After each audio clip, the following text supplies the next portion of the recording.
Hello anh em, chào mừng anh em đã quay trở lại với cái channel của mình. Hôm nay mình sẽ làm một cái video clip test về cái bộ kỹ năng của Tip of the Spear, mũi giáo thần, để cho anh em xem là chúng ta có nên đầu tư vào cái anh chàng này hay không nhá. Ok.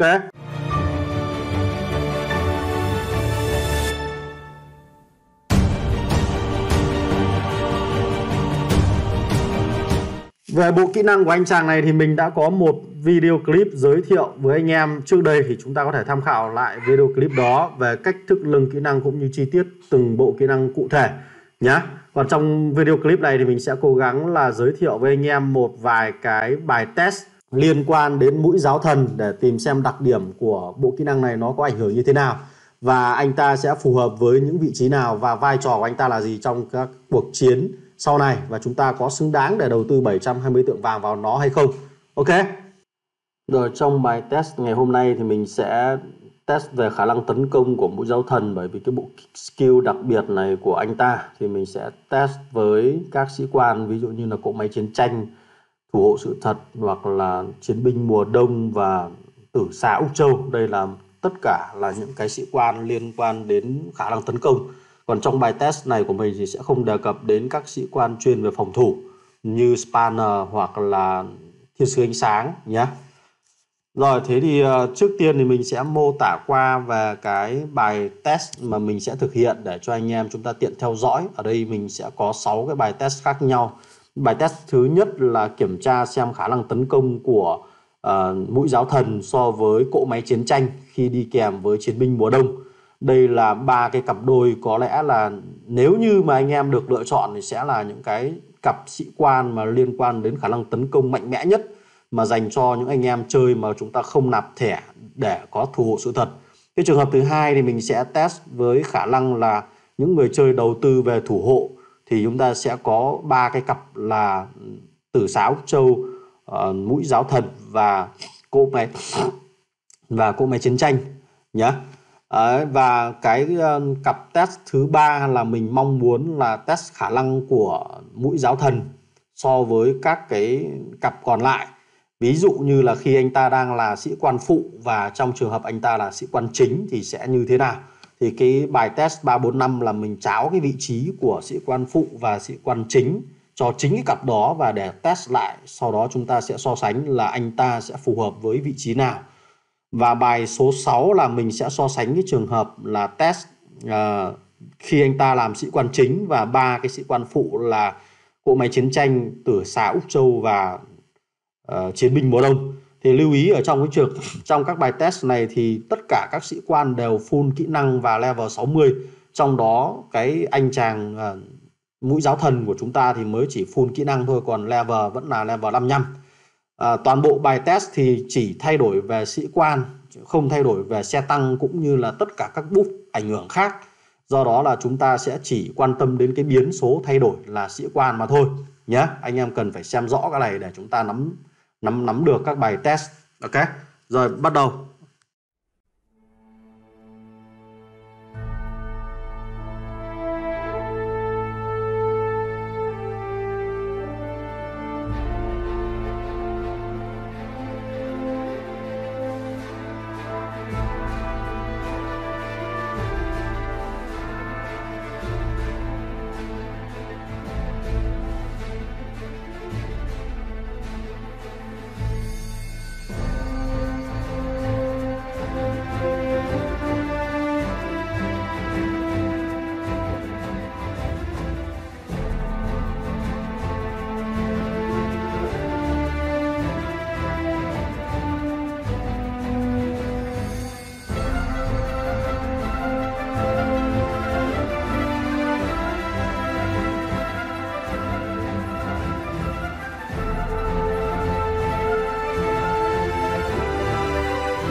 Rồi đầu tiên là cái bài test thứ nhất liên quan đến việc so sánh giữa mũi giáo thần và cỗ máy chiến tranh khi đi kèm với chiến binh mùa đông. Thì mình che cái phần số level đi để anh em chúng ta đỡ bị phân tán, mà chúng ta chỉ cần quan tâm đến sĩ quan, bởi vì nó đều hầu như là đều full hết cả. Thì trong cái chiến báo thứ nhất bên tay trái, khi cái cặp đôi chiến binh mùa đông cộng với mũi giáo thần tấn công vào một đơn vị xe tăng, thì anh em sẽ thấy là nó phải mất đến 42 giây mới tiêu diệt được cái đơn vị xe tăng đó. Trong khi đó thì cỗ máy chiến tranh chỉ mất có 32 giây thôi.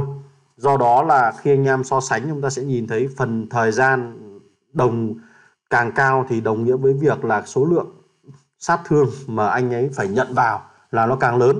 Thì ví dụ như ở đây thì mũi giáo thần phải nhận vào là 5,77 triệu sát thương, còn trong khi đó thì cỗ máy chiến tranh thì chỉ nhận là 4,92 triệu thôi, bởi vì anh ta cần ít thời gian hơn để tiêu diệt đối thủ nhé.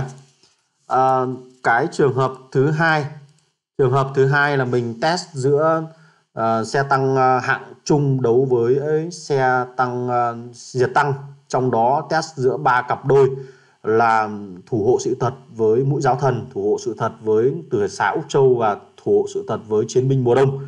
Thì anh em nhìn thấy đây là cái quãng thời gian để tiêu diệt một đơn vị xe tăng của địch là gần như là xấp xỉ nhau, đều là 38, 36 và 38 giây.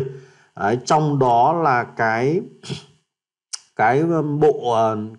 cặp đôi liên quan đến thủ hộ sự thật cộng với mũi giáo thần nhận vào lượng đam là 4,66 triệu, thủ hộ sự thật với tử xá Úc Châu là 5,28 triệu, và trong khi đó thủ hộ sự thật và chiến binh mùa đông là 5,53 triệu. Nhìn vào đây thì anh em sẽ thấy rằng là cùng là một cái lượng tiêu diệt xe địch là 100, nhưng đối với cái trường hợp mà của chiến binh mùa đông thì mình nhìn thấy là nó chỉ chết có 12 xe tăng, mà trong khi đó là lượng sát thương nó nhận được rất nhiều mà lại chết có 12 xe tăng. Trong khi đó thì mũi giáo thần chết 16 mà lại chỉ có nhận vào 4,66 triệu. Cái này thì mình cũng chưa rõ nó như thế nào, hay hoặc là có thể là trong lúc mình test thì nó bị sai.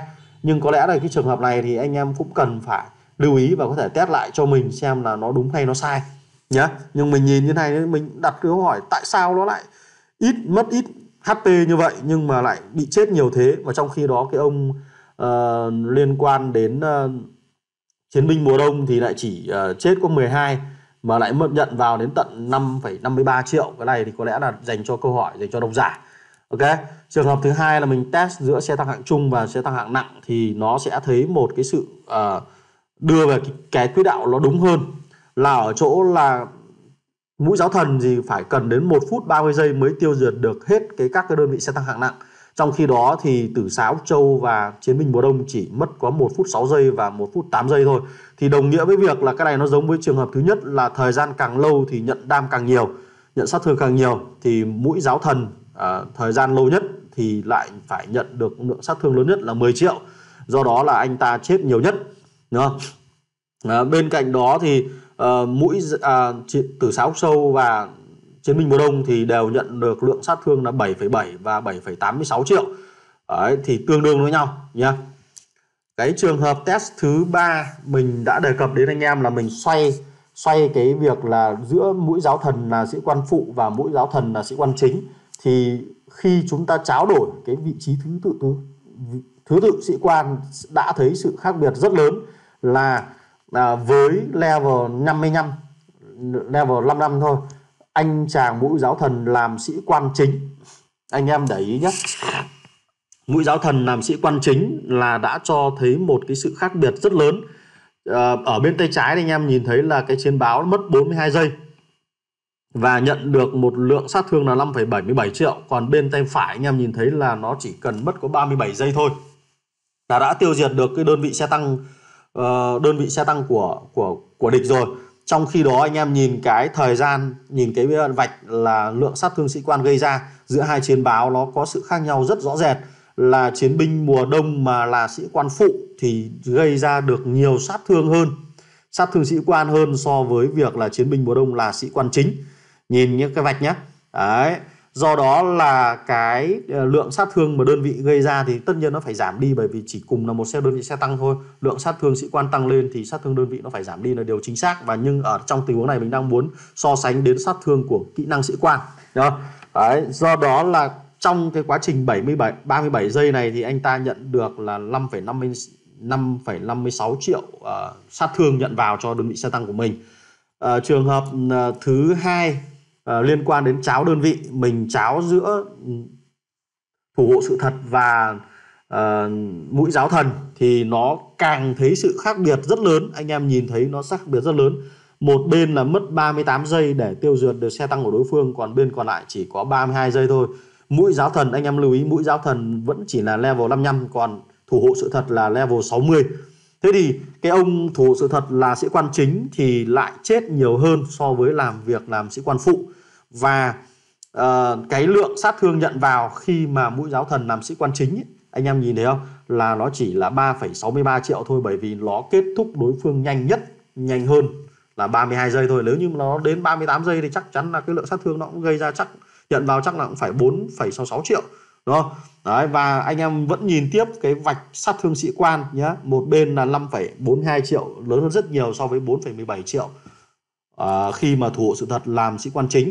Cái trường hợp thứ ba là mình lắp với tử xà Úc Châu và thay đổi cái vị trí giữa sĩ quan chính và sĩ quan phụ. Anh em vẫn thấy một cái lượng chênh lệch cực kỳ lớn, là khi mũi giáo thần là sĩ quan phụ nó cần 41 giây để tiêu diệt xe tăng đối phương, và trong 41 giây đó anh ta nhận được 5,94 triệu, và lượng sát thương sĩ quan gây ra của tử xà Úc Châu chỉ là 3,03 triệu thôi.